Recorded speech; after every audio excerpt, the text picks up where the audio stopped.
Salam, selamat malam sahabat terkasih. Puji syukur kepada Tuhan, kita kembali tiba di penghujung hari ini. Malam ini, mari kita menenangkan hati, merenungkan firman-Nya, dan menyerahkan hidup kita ke dalam tangan-Nya.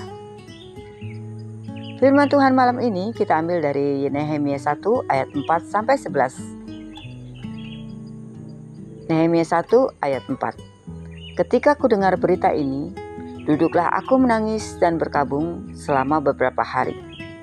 Aku berpuasa dan berdoa ke hadirat Allah semesta langit. Sahabat terkasih, Nehemia mendengar kabar bahwa tembok Yerusalem runtuh dan bangsanya hidup dalam kesusahan. Ia tidak menutup mata, ia tidak mengabaikan, melainkan ia berdoa.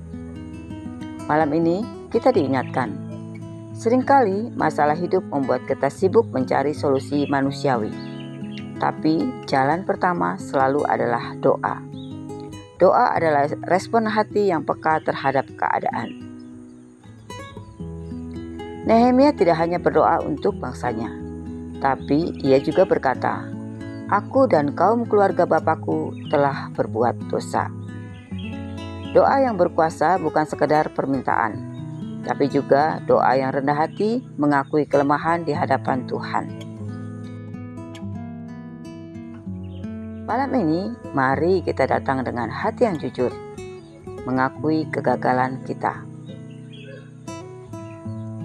Sahabat terkasih, Nehemia mengingat firman Tuhan.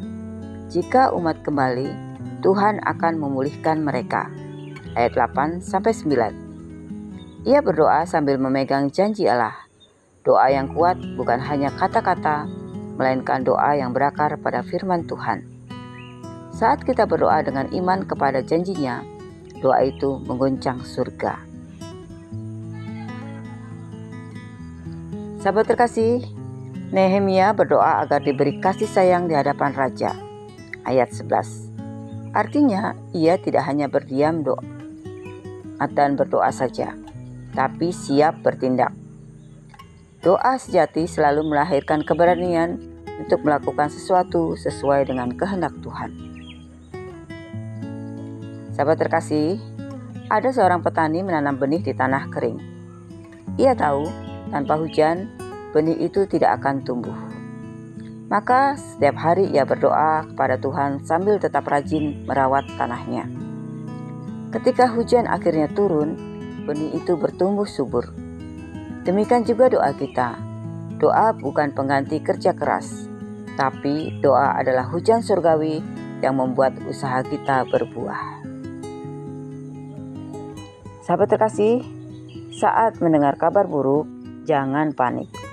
Datanglah lebih dulu kepada Tuhan dalam doa. Akui kelemahan dan dosa kita, sebab doa yang jujur berkenan di hadapan Allah. Doa bukan hanya untuk diri sendiri, tapi juga keluarga, gereja, bahkan bangsa. Percayalah janji Tuhan, dan biarkan doa itu menguatkan kita untuk bertindak dengan iman. Mari kita berdoa bersama. Bapa yang Maha Besar, malam ini kami datang ke hadapan-Mu seperti Nehemia. Kami mengakui kelemahan dan dosa kami, dan kami percaya hanya Engkau yang sanggup memulihkan hidup kami. Ajar kami berdoa dengan sungguh-sungguh, berpegang pada janji-Mu, dan berani bertindak sesuai dengan kehendak-Mu. Berkatilah tidur kami malam ini, pulihkan hati kami, dan bangunkan kami besok dengan semangat yang baru. Dalam nama Tuhan Yesus Kristus, kami berdoa dan mengucap syukur. Sahabat terkasih, terima kasih sudah mengikuti renungan malam ini. Jangan lupa untuk klik like, share, komen, dan subscribe ya, agar firman Tuhan semakin memberkati banyak orang. Sampai jumpa di renungan esok pagi. Selamat beristirahat. Tuhan Yesus memberkati.